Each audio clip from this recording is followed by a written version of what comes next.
we discussed how public persona from George Washington in the 18th century to today's influencers are similar in their staged performances. We also talked about the endless interest of artists in utilizing the latest inventions from PVC, video camera, virtual and augmented reality, and artificial intelligence in their work.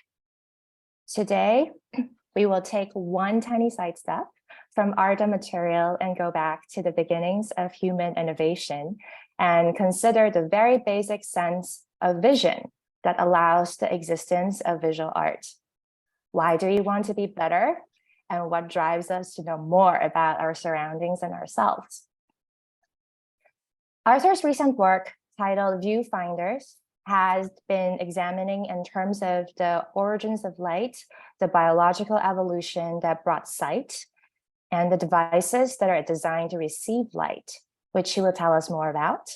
And Eckart has recently published a new book titled Ambition, an essay on the burning desire to rise, available in English through Bloomsbury, where he examined the human survival instincts through different fields of studies, including classics, philosophy, psychology, and literature, as well as through the historical figures and fictional characters such as Alexander the Great. And here's the book, if we can actually get it on camera. Anyway, I tried, which is on the book's cover through Andy Warhol's intervention.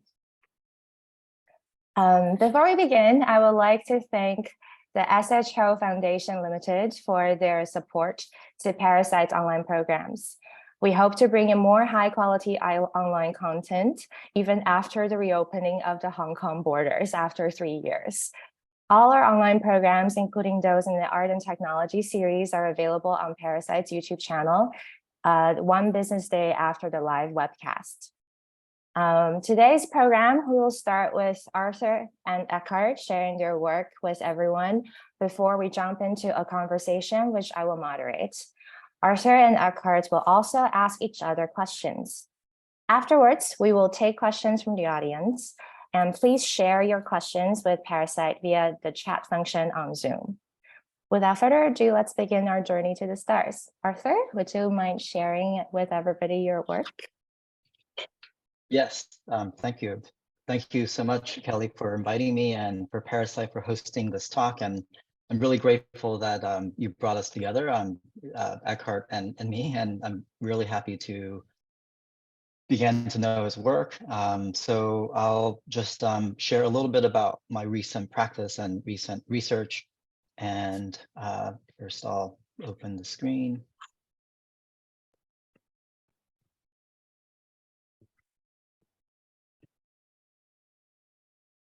Okay.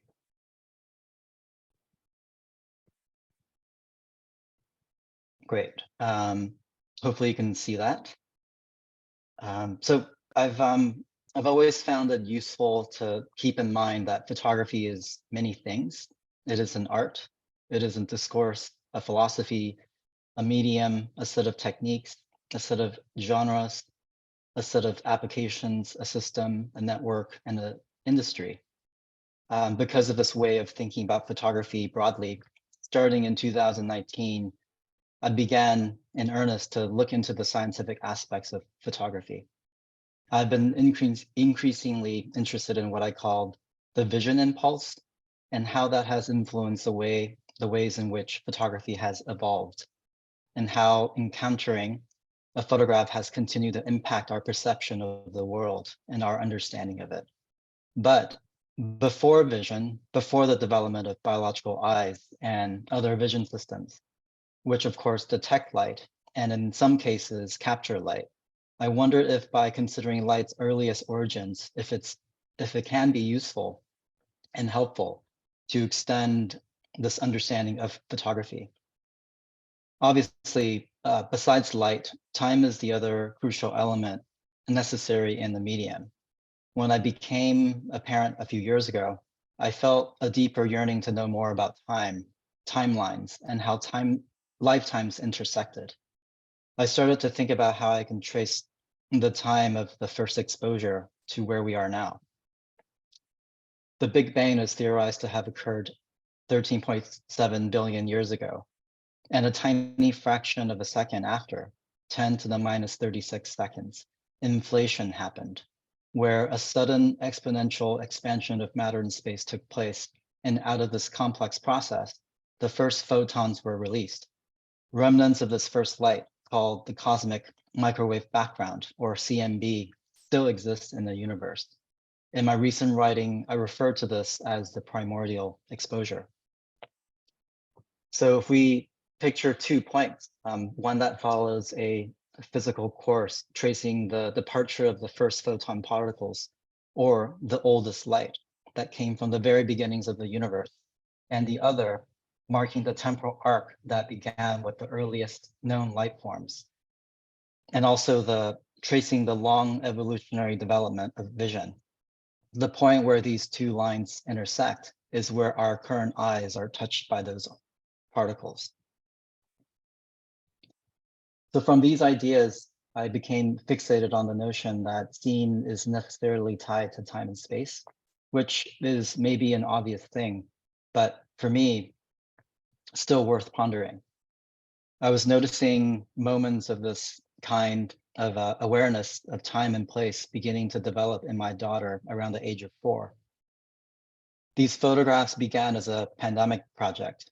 I collaborated first with my daughter, Octavia, and then other children from my local community. The project became a broader exploration of the necessary ways in which each of us orient ourselves in relation to the world we inhabit.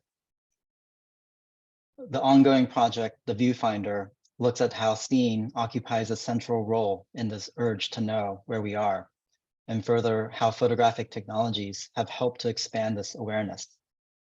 The project consists of several visual series as well as writing. I'm especially interested in the age bracket between 4 to 7, the time period during which children began to become increasingly more conscious of their surroundings and where they are in relation to it. From noticing where they fit within the smaller scale of the family unit to where their sense of home is located in the neighborhood, then on to the larger scale of the region, the country, the globe, the solar system, then to the expansive and harder to grasp vastness of the universe. These images depict children enacting the development of their subjecthood and their increasing awareness of their positionality. The next series of images are of telescopes located at an astronomical observatory in the remote southern mountains of New Mexico that first grabbed my attention upon seeing them on the iTelescope website, which is an online portal where subscribers can set up time to observe the night sky when the conditions are right through a set of network equipment.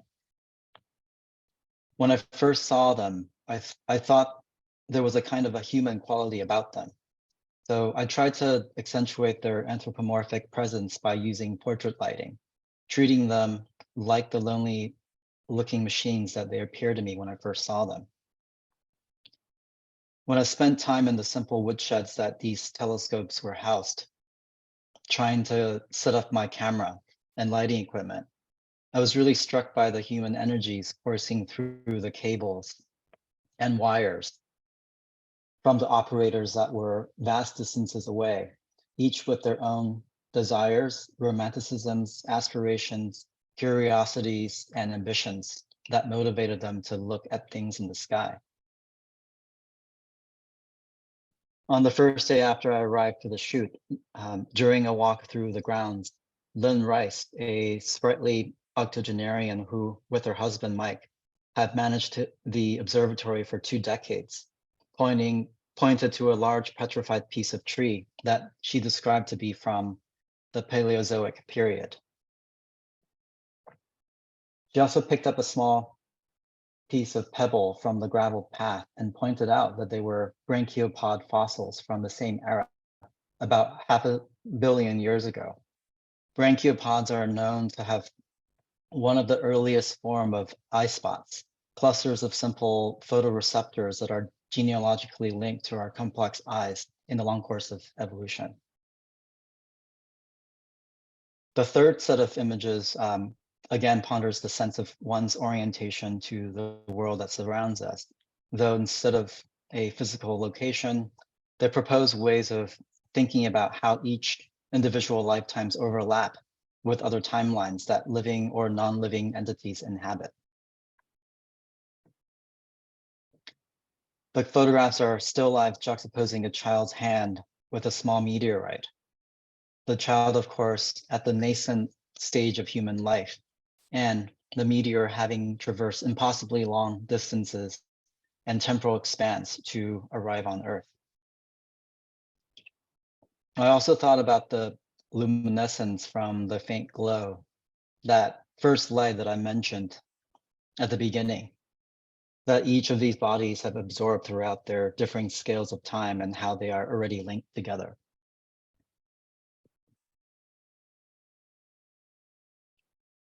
Thank you.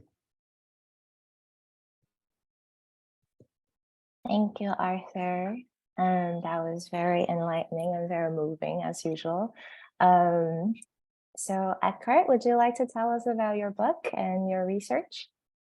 Yeah, thank you first of all very much for having me, and thanks to Kelly Marf and Parasite for hosting this event, and also for meeting Arthur, because we have been talking previously about this fantastic and very impressive work, which the first reaction is basically that in light of this presentation, although I knew the work already, I was thinking how ridiculous certain forms of ambition become if you have this idea of space and the vastness of space, what human ambition basically shrinks. So it's a new point we haven't discussed in a way. Yeah, I just wanted to, because it's about the link somehow between curiosity and ambition, I just would like to give a brief outline on the concept of ambition and then how it relates to curiosity. And there I would basically suggest that there's two basic forms of ambition. So what I would call personal ambition, that you try to be successful with accomplishing a certain task. So for instance, you want to be a good cook, but you do not have to share this with anyone besides your family or your friends or something. And then in difference to this personal ambition, there's what I would like to call social or public ambition, so that you want to be famous as cook or successful. And this kind of public ambition, the striving for success, of course, you know, the objects is fame, it's power, it's prestige, it's money, and so on and so forth. And an important subdivision in this discourse or this phenomenology of ambition is certainly political ambition. And there I also would like to differentiate between two forms of ambition. On the one hand is basically the ambition to serve an existing community. So you have a community and they need someone who's helping in whatever function to make this community strive. And then you have the ambition to overthrow this community. So this is the notorious concept of ambition that comes to mind if you think about the big usurpers and tyrants in the history of mankind, who basically are not accepting the structures of a society, want to overthrow it. And of course, what comes to mind is Shakespeare's Macbeth and Lady Macbeth, who want to basically then take over and kill King Duncan. Okay, and then basically, if you have this kind of beyond the personal realm and you go into the sphere of public and social ambition, then something kicks in. We all know since high school, or maybe since kindergarten, Arthur can tell us more about it, is competition. You know, that basically you want to be, you are competing in high school, in the university, in the job market, and so on and so forth. And this kind of idea of competition is run by this idea to be the best, to be the very best, to be on top of things, to get the gold medal. And as I found out, since antiquity is a kind of a topos, and because we mentioned already Alexander the Great, who is Freud's big example, is of course the ambition to become immortal. So this is the utmost goal of ambition, is to be immortal and to become one of those who are never forgotten by mankind. We still remember Alexander, we have forgotten most of the other human beings. And this is where, to my mind, the link to space is produced, because ambition doesn't stop on the earth. So Cecil Rhodes is quoted by Hannah Arendt with the notorious sentence that he said, "I would annex the planets if I could." Yeah, so colonialism, imperialism doesn't stop on Earth. It wants to reach out into outer space and conquer the planets and stuff. So this is one link, and this kind of ambition, you can never find satisfaction for. It never stops and always consumes one object after another. This basically triggers, since antiquity, a big discussion about what is the good balance with respect to ambition. When does ambition start to become unhealthy, greedy, a disadvantage for other people, and so on and so forth? So you have on the one pole of the discussion, you have the couch potato having no goals and not doing anything, and on the other hand, you have this kind of hysterical over ambition. And since Aristotle to the 20th century, people think about how to find the right middle ground here, the good balance. And then, of course, because I've been I was very impressed by these photographs and the history of photography, and also the evolutionary development of the eye. You have mentioning it, so that there were some cells that were sensitive and then it developed and evolved into our human eye and stuff. It's very, very fascinating. And a world that has never been looked at and all of a sudden is looked at by someone and by animals and then humans. What you called the vision impulse. Yeah, so and of course this triggers curiosity. We want to see more. So the moment we see something, we always want to see more. But I personally believe that there is a difference between ambition and curiosity. I think you can be curious without being ambitious. Yeah, so curiosity is just you for yourself and how are curious to find out about whatever, how far you can see and look at the stars, and do not want to be successful with it. Because I personally believe, and that's why I love these photographies of these kids so much. I think curiosity, and this is something we may discuss, is to my mind a part of the pleasure principle. So curious people are just, it's a kind of sublimation or not sublimation, if it's kind of voyeurism and so on and so forth. There's different modes of curiosity, of course, but I think in a certain sense, curiosity is just pleasure and pleasure principle and very childlike. And the photographs you took really show this moment from being a child and starting not to be a child anymore. Somehow something different starts the moment you and understand how big the world is. And so I think there is, of course, a huge overlap between curiosity on the one hand and ambition on the other, because ambition can devour curiosity, so that you want to discover new planets, you want to discover new countries. So all the big conquerors, the discoveries of Christopher Columbus and so on and so forth come to mind. So I think they merge in many, many cases, but I think there are different impulses. So I think it might be helpful to see the difference between the two. Yeah, this is basically so my 5 cents for the moment. So thank you very much. No, thank you, Eckart. That's wonderful, and I think that really captures the essence of part of what your book is trying to discuss, and also links it very well to Arthur's work. So there are a few things that the three of us have thought about to discuss today, and I want to first touch on the very romantic and even heroic idea of seeking outside of one's immediate environs, such as outer space. And the title of today's program, Traveling in Light Years. There's been many sci-fi writers and films that discuss interstellar quests, and full disclosure that I am not actually a sci-fi fan.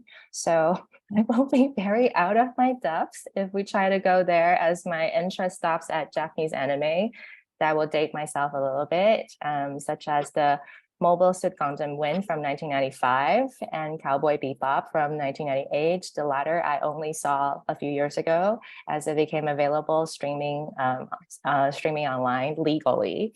But I want to first explore the idea of leaving home that Eckart touched on a little bit earlier, this immortality and also conquering the world. And the work by this other artist, a Dutch artist, Guido van der Werf, in 2012, titled Nummer 14, Home. The artist, who is a filmmaker, triathlete, composer, and classically trained pianist, pays homage to two historical figures who both left home only to never return. One is his musical idol, Frédéric Chopin. The other is Alexander the Great. Van der Werf wrote a requiem in 3 movements and 12 acts, similar to a mass with necessary parts like Sanctus and Agnus Dei. He plays the piano for the recording and live performances, but in the resulting film, he also goes from where Chopin's heart is buried in Warsaw to Chopin's birth poem to pick up a cup of earth and deliver it to Chopin's grave in Père Saint-Lachaise Cemetery in Paris in the style of several triathlons, that is swimming, cycling, and running. I'll play a little clip here of the 54-minute film. The Van der Werf's Gallery in New York, Lauren Augustin very kindly shared for the use of this talk. And I saw the work when it was first shown and went to the live concert at PS1. Let me share my screen. Okay. Let me ensure that, yes, the sound will work. Great.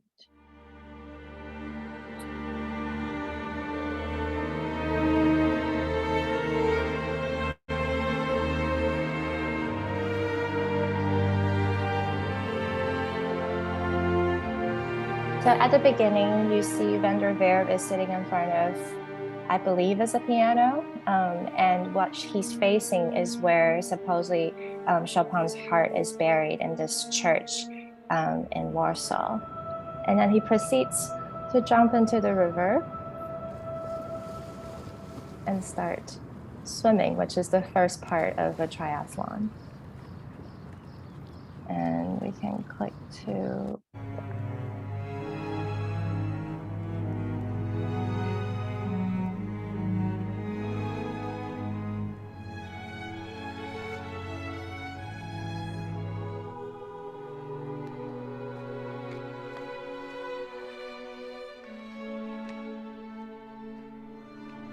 So this is Chopin's birthplace. You can see he's walking a little awkwardly, and that's because he's wearing the clip shoes that cyclists mostly wear.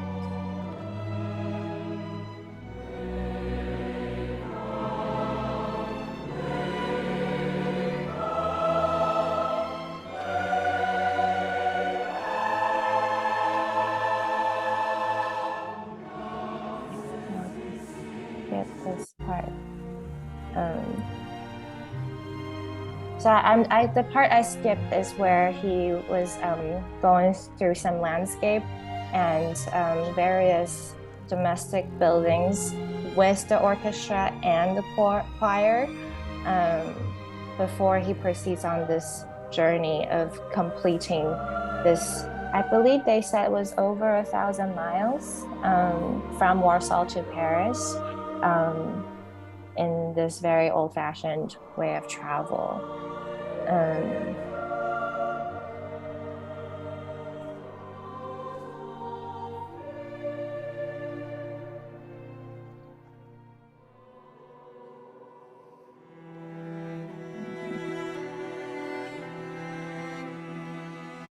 Here. So at the end, he arrives at the cemetery in Paris where Chopin's body is buried. The reason his heart is in Warsaw is because he was too ill to return to Poland, even though he always wanted to before he died, but he couldn't. And so his sister came to Paris and, following his wishes, took his heart, smuggled it back to Poland. But his body is here.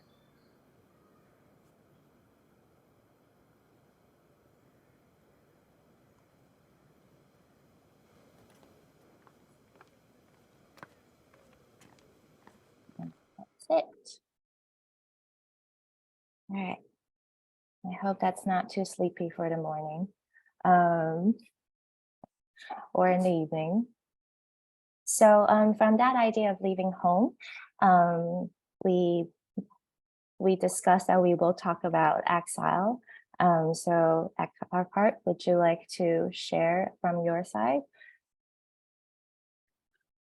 Well, so first of all, let me say it's very touching because Chopin is one of my favorite composers, and to see all that, especially the house, I recognize, never been, just know it from photographs and stuff. So I first of all think there's a difference between leaving home at your free will, because you want to have a career or conquer the world or become a famous composer in Paris, on the one hand, or being kicked out or expelled from your own country and leaving your country, you're forced to leave. That's exile in the proper sense. And this starts with a very ambitious poet who's also mentioned by Arthur in his work, so Ovid, who obviously somehow angered the emperor, so Augustus in those days, and then was really thrown at the very end of the world to the Black Sea in those days. And he's writing these very sad poems, the Tristia, where he then sends back to Rome, very ambitious work in order to kind of talk Augustus in to forgive him and bring him back and so on and so forth. And this is where this entire discourse on exile begins and leading to Brecht, who then is leaving Germany during the Nazi period and returns to the GR. But there's, of course, people who leave small towns, their home country, their family in order to have a career, doing this at their free will. And I think this is now what comes in view, is where these two things overlap, is that you probably can never return. So I sometimes would even go so far to say that exile in a certain sense begins the moment you return. So what has not been done to my mind sufficiently in research on exile is the alienation, experience of deepest alienation when you return to your childhood home. So all students know this, they return home from college and they see the parents have used the childhood room completely for other purposes. You know what I mean, as a studio, or you name it, for laundry. I don't know what they do. So this kind of losing something, and then also you have changed, the place where you come from has changed, and so home is an unstable category. You know, so it's unstable. So we always think that we know what we mean when we say home, but as a matter of fact, this doesn't exist. It's a completely imaginary thing. And so I think what always falls out of view, and this can only be preserved in an artistic way, through memory, through writing, through photography, documentation of the past, all these things. This is how home is constituted. So I think home is an artistic term. That's what I would say. So as an empirical term, of course, you can go back to your home country and stuff, your home city, but it has changed, you have changed, and so it's gone. And so I think the only way to have a Platonic preservation of what home could be or has been is through art. That's what so I'm coming from literature more, but I think that's more a question for other than if fine arts or photography can help to restore or preserve something that necessarily disappears in reality. You know? Right. No, that's fascinating, because I was thinking about during Chopin's lifetime, that was, of course, prior to the technological means to record. And so this notion of the score is what people have access to. And so that's, of course, has traversed through time, but it's through people's interpretations of the score or the written music, how the pieces would be performed. And so that's something that made me think about what you were talking about in terms of documentation, is that before, let's say, photography, before, let's say, recorded music, there are, of course, representational modes where it's much more to do with something that is connected to the body, so drawings and writing, of course. But the Vanderwerf piece, which I saw also in person, I was really struck by this notion of things traveling through time. So Chopin's work, but this lasting legacy of someone's work continuing on and connecting to this, what I think, I mean, I have so many questions about Eckart's book and the ideas that came up, and I'm sure we'll have a little bit more time to get into it, but the notion of curiosity and how maybe that's more open-ended, and so the Greeter, the Vanderwerf piece, there was something that's to do with wanting to understand this life that was from over a century ago, but trying to relive it through these paths that maybe he has taken, or spaces where he's inhabited, to embody maybe the spirit a bit, but of course, these are intangible things. And so I think maybe this connects back to the ideas that I was maybe just briefly touching on in terms of these desires that we have to encapsulate something, to preserve something, so that we can, but also people, generations from us can also experience and encounter. Yeah. So I'm going to jump around, not really follow our original script, but so because in Arthur's essay, there's also a little bit about cave paintings in terms of the compulsion of leave records. And I think Eckart brought up a really good point that home is a fictional concept that is basically through nostalgia. It's always through reminiscing the past. So, and also through documentation. And maybe we want to unpack a little bit on this. And also previously, both of you mentioned in terms of criticism on photography, which is by either Benjamin or Bart, if you want to expand on those areas as well. I would basically, thank you very much for producing this link. So I think Chopin is a good example because he created new forms. So you have the Polonaise and you have the Mazurka. So these two forms of Polish dance that were not really part of higher music. And then he basically introduced this into music and then wrote these very famous pieces that were also commercials for the liberation of Poland from oppression and so on and so forth in those days. So I think this kind of longing for something that has by definition disappeared makes productive. So this would be so I think, and the most famous example is of course Marcel Proust's big novel À la recherche du temps perdu, that you're basically searching for things lost or time lost, and then you regain the time. And I sometimes think, and this would then be the link to my mind to photography, because Arthur was also discussing in his text these old, I still remember this banana tree hanging over the family on these black and white photographies. That sometimes I think it's less the real experiences that link you to your childhood, but the photographies. So in my generation, I was raised in a time where there was not even video. So there was these little films you could make, these private films, but basically my main memories are through old photographies. And I sometimes think that they are basically the most responsible for what I think my childhood was. You know what I mean? So I think I think memories are at least mediated through photographs. But so they're not real, you know what I mean? So basically it's a kind of spectral presence. Yeah, well, I think that's what Barthes was talking about in Camera Lucida, and that the book was really this requiem of his mother through photographs, and the central there's an obsession with this one photograph of his mother when she was young, and that he returned to that image over and over. And of course, this is the same, of course, with anybody's encounter with photographs, that you continue to pass through time, whereas the photograph is fixed in time. And so this constant reminder of your own mortality, your own moving closer to death, is what Barthes was reflecting on in the book. And I was thinking about what you were saying about photographs being specters or something that is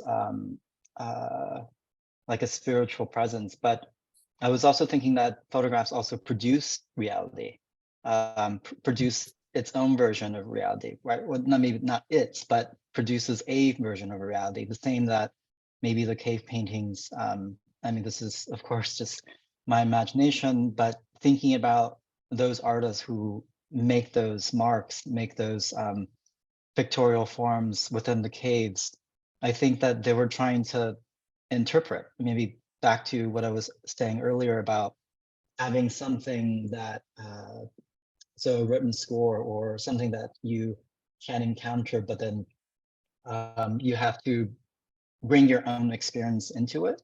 And so I think this is maybe true of photographs too, that you look at this thing, this this object that is fixed in time, but you relate to it, you bring your own desires and projections and imaginations or fantasies into it. And that's sort of the meeting point between what the image presents to you and then what you bring to the image. So I think it's not so much of this passive engagement, but something that is activating. Okay. Thank you very much. I'm just learning a lot. I'm really not an expert. I love photography, but I'm really not an expert. I'm really kind of very fascinated. Thank you so much. Just oh. I'm not an I'm always expert willing either. to learn. Yes, that's the point of this talk. We're all learning from each other. It's not just, you know, we're trying to teach anybody anything. And I don't think I'm qualified to teach anything. Okay, so I guess from there, we can also tag on a little bit about this desire to know, because in a way, when we document something, it's not just because we want to hold on to it, like hold on to the memory, but there's also, as you go back to it, you also find new things. Each time you see the same image, you notice something different. And because you are in a different time and space and emotion, you also attribute other things to it. But then so that's why I think, you know, when the series of photographs Viewfinder is trying to look at a few different parts of our worlds, in the sense that what is immediately accessible to us and what is beyond our reach, and very often through a form of imagination. And so do you want to unpack a little bit about you choose your collaborators to be between the ages of 4 and 7, and this like development of self that you talked a little bit about, and then we can go from there. Sure. Sure. Yeah, so I think it was well, because of becoming a parent, and then also starting to think more about time and my relationship to this younger person who is living through this different timeline as I am. So this opening up to the world, like when does that happen, or how much of the world is one able to understand? And I think that to me, from my experience, begins. I think there's probably a lot of writings about this in by Freud or Lacan, but beyond the psychoanalytic, I think just from my own empirical experience, that started around 4, when I think at that point we were reading a lot of stories from Greek mythology, and so this idea of making up a narrative about the universe. So learning through these stories about the seasons and these stories about natural phenomenon, and then going to the Natural History Museum and then seeing these the relics from of extinct living creatures from the past. So this beginning of an understanding of time, but also how one relates to it, or where one's present is responding to, you know, eras or time frames that are so different and so abstract. So I think that's why I was really drawn to this very beginnings of a selfhood or a subjecthood, or this beginnings of this awareness or consciousness, or beginnings of understanding.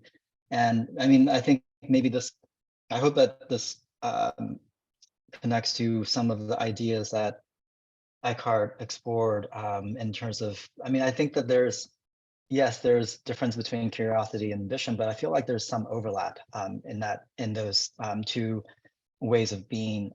Maybe the thing with curiosity is that it's more open-ended. There's no goal in mind, or whereas maybe ambition is not that there's I think you talked about this, Eckart, that you reach one goal, but then you have another. but it's always towards this very specific path. But curiosity is more broad or more abstract or more undefined. So I think that, yeah, the what you were talking about in terms of competition, and I love the part in the book where you describe this prehistorical scenario where these primates are leaping through trees to try to get to the fruit, so that they can get there before anyone else. So this something that is conditioned through these survival instincts. I mean, maybe that ties into it, but I think in terms of curiosity, that I do see a difference, and I'm curious how we can think about that. And I think the choice, back to the question of the children, is maybe more of this open-endedness than something that is more fixed, and something that is connected to some specific goal or set of goals. Yeah. Eckart? Yeah, I must say it's so sad that I didn't meet Arthur before I wrote the book. so I really added a chapter on the question of curiosity. Perhaps there will be a second part or something at some point. So this was very, very helpful, because I would just say, but there's of course who defines terms, and they change, and definitions is nothing we cannot change. But I would really say ambition, indeed, as you quoted, is devouring its object. So it's so for Nietzsche and many others, or even Heraclitus, it's the metaphor for ambition is the flame, and the leaving behind ashes and going to the next object is always devouring its object. And so this is a kind of tending towards destructiveness in a certain sense. It can be also very productive, but it is always a fragile tightrope walking between being productive and destructive. While what you outlined about curiosity was really very beautiful, because what you gave is the idea of just letting things be, and enjoying them. So that's basically what I said at the very beginning, that curiosity is the pleasure principle. It doesn't want to own, it just wants to see, want to enjoy, and let the world be. And I think what you said, this broader perspective on the world, not just to conquer it, to understand it, to devour it, but basically to just look at it in a certain sense. And that is something where I think the ambition of the monkeys in the trees hunting for the fruit, their ambition, the moment they have eaten, ends. That's the difference between us and the monkeys. So they are basically then happy, they devour, and then they become hungry again, then the hunting starts again. But our human ambition is kind of haunted by the idea of mortality. So we want to forget that we are mortal. So people have always appointments, their agenda is totally full, they have no time for death, they have to continue working forever and make more meetings, and so on and so forth. And this kind of striving for immortality is unknown to the animals, as far as we know. Mm-hmm. So perhaps research will show otherwise later, but so there's this kind of enjoyment aspect also in the ambition of the animal, or the competition in the animal kingdom. But what I was so fascinated by, and would like to, this would be my question back, as it were, what is a world that is not looked at? So before the eye emerged through evolution. So if one looks at this deep time of the lifespan of the universe you confronted us with, so basically it's just a nanosecond that there are eyes beholding the world. You know what I mean? So this is, I think, it's in a certain sense, was this all made, that at some point an eye opens up, an eye evolves and looks and appreciates this, honors it, celebrates it, or whatnot. Perhaps the ambitious, conquering eye is a sick eye, maybe even, you know what I mean? And perhaps it's just looking at the beauty of the cosmos or whatever. So but I think, because you were talking about these cave paintings, because this is just seeing, you know what I mean? So the very act of seeing, because the world must have been blind until the eye came. So perhaps you can react on this a little bit. Yeah, no, that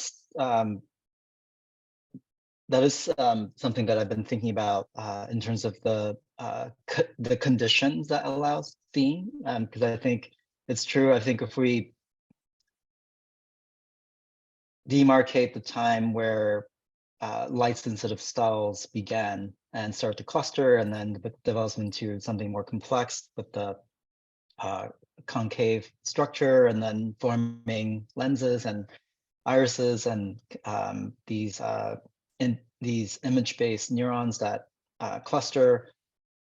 I think it's a very small fragment of the time frame of the known universe, and so I think that fleeting this fleeting moment, if we can look at it in the larger scale. I mean, for all we know, I think this is something that I thought about and written about a little bit, is that the formation of the atmosphere, obviously for a long time, it was uninhabitable by living creatures because of the adverse conditions. It's toxic and it's too cold, and but at some point it became warm enough for early humans to be able to go outside or not always be holed up, and then look at the environment. But I guess what I was thinking about in terms of that is that can also end. And so this condition of seeing could also reach an endpoint where the conditions become too adverse, to see, when the conditions become too prohibitive for people like us or beings like us to be able to look. And so then what happens then? And I mean, I think these are things that play out in the technologies that are that have been developed and are being developed, that we're sending probes, to spaces where we can't be physically because of distance, or physically because of the conditions, and so these extensions of our eyes are of course part of the conversation. But it's just something to I mean, just another crazy idea I was thinking about in terms of photography and the vision systems that are being used. But yeah, to I guess get back to Eckart's question about the conditions of seeing, I think that's sort of what I think about. It's just really, in terms of the larger scheme of things, it's a very small time frame that we're able to see. So I mean, it's something that might seem obvious, but and something that we might even take for granted, but it's something that has shaped our experience through the world. But it's something that I mean, for whatever whatever that happens, I mean, I think of I guess I can think of any number of scenarios where we will, I mean, seeing might become harder, and seeing might become more difficult. Definitely. And actually, when you were talking about that, I was just thinking in terms of how I actually don't remember where I read this from, but somebody have analyzed, maybe many people have analyzed the fact that when we fall asleep, vision is the last to go. Oh, really? Yeah, and then when you wake up, no, sorry, the other way around. When you fall asleep, vision is the first to go, and then when you wake up, vision is the last to be regained. So it's I think it's in a way it's very interesting, because I guess to us, the state of sleep is something that you're unable to actually hear and see or sense. You're kind of like cocooned inside, and when you wake up, you regain consciousness to the world and open up all senses, which is also very similar to, say, like Chinese mythology in terms of chaos. How he became able to see and hear is through the opening of these, I guess, holes, for the lack of a better word. Yeah. And sorry, Eckart?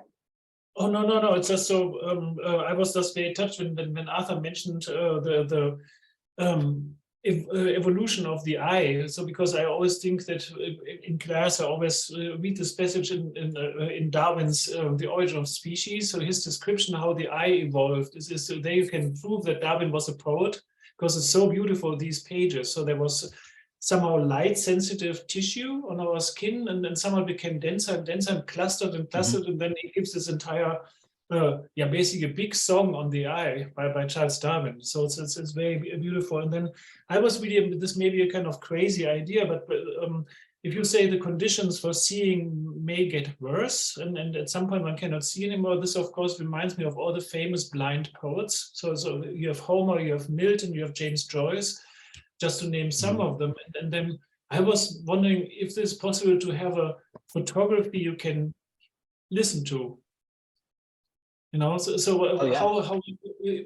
this is I'm just I'm a layman, so I love art, I love photography, but this is really something I would like to know about as a result of our conversation.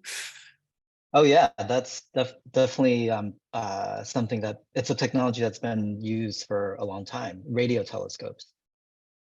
Okay. So what I was talking about earlier about the cosmic microwave background, it's in the microwave band of the electromagnetic spectrum, and so that's something that's not in the visible realm, but it's seeable, or it can be rendered in a visual form, and that is something that is used a lot in astrophotography.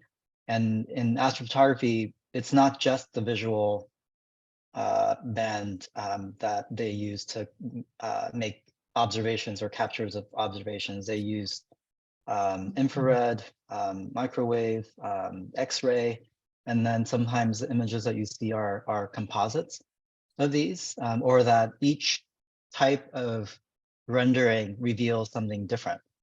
And so sound certainly can be turned into something visual. And so it's just a matter of, because, and I think it is connectable to photography in a sense, in that there is something that is indexed. There is something that directly connects to something that occurred, which is different than, of course, something that you draw, or something that is painted, or something that is has no connection to what was in existence. So in the past. So I think, yeah, maybe the connection is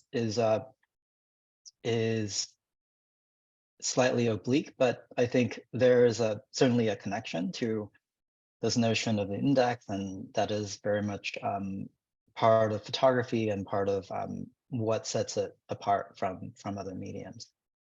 So yeah. We have about 4 minutes left for the program, and so far we haven't received questions, but if anybody has questions, there's still time to raise them. I think I wonder if we want to talk a little bit about, because Eckart mentioned about couch potato and finding the middle ground between a couch potato and somebody who is very ambitious.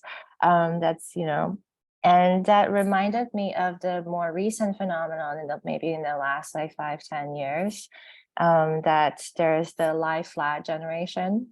And the New York Times had this very funny, well, I think funny article called, it's all about quietly quitting, which is kind of a new endemic in the workplace, and perhaps in academia as well. So I don't know, because since you both teach, I wonder if you have something to comment on this.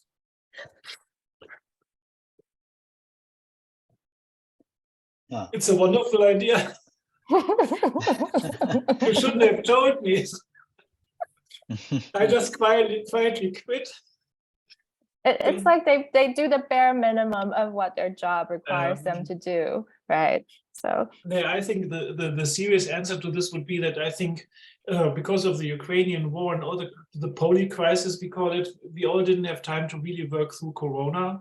And I think what we would have needed is a time of peace and communication, that we all can share our experiences more. And we were just tossed into another crisis right away, that we and also with energy crisis, climate crisis, and so on and so forth, that we basically didn't have time to work this through. And my impression is just from the students and colleagues from the workspace I work, is basically it's exhaustion. I think it's still exhaustion because we all lost at least 2 years of our lives where the social fabric became very fragile and friendships became very, just due to, we were just talking like this for years, as you know, we're all isolated and stuff. And I think it's this kind of exhaustion that is triggering these kind of behaviors. It's not normal, so put it this way. So we have to work something through. That would be my take on this. Yeah, I think I was thinking about, I think you did touch a little bit about ambivalence, maybe in this book, maybe as a opposite of ambition, and so that made me think about idleness or leisure, which I feel like are terms or concepts or phenomena that is very much to do with modernity.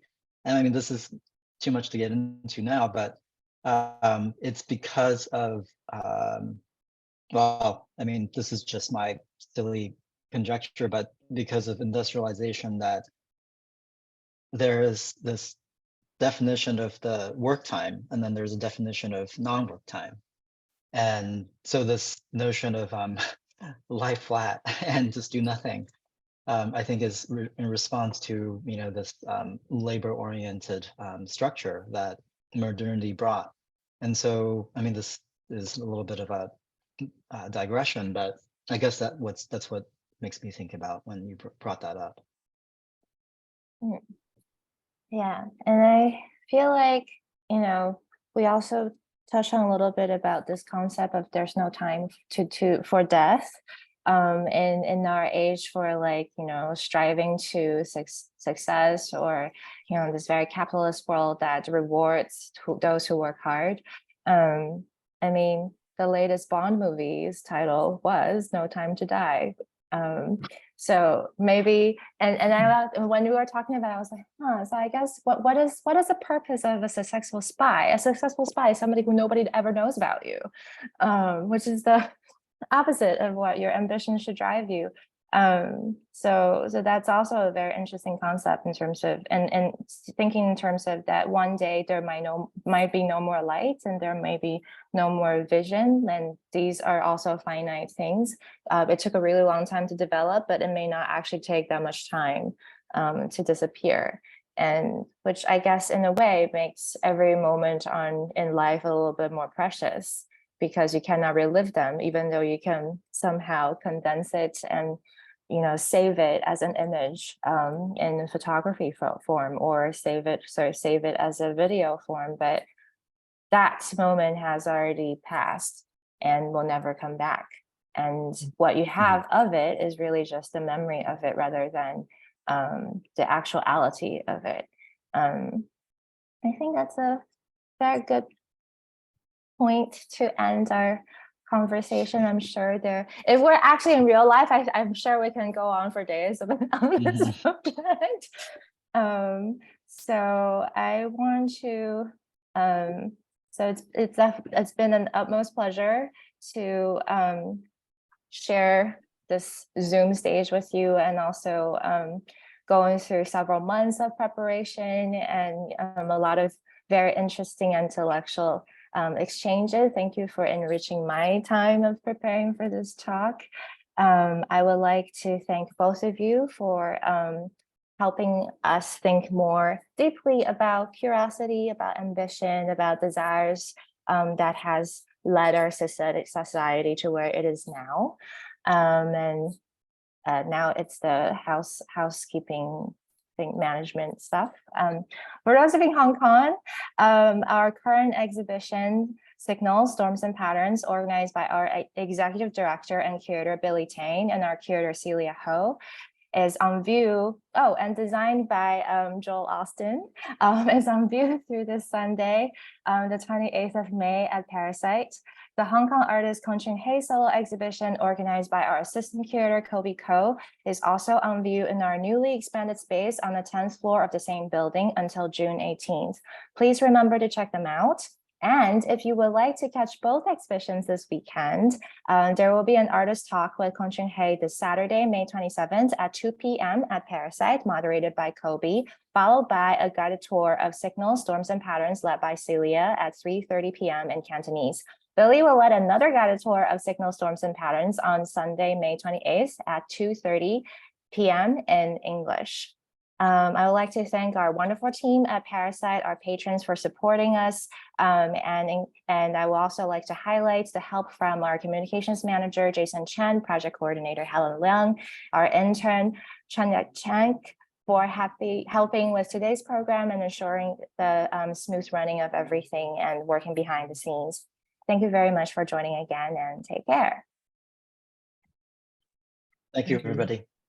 Thanks, Eckart. Thanks, Kelly. Yeah, bye. Hope to see you. Thank you. Bye. Hope to see you too. I'll see you soon, Arthur. Bye. Bye. Bye.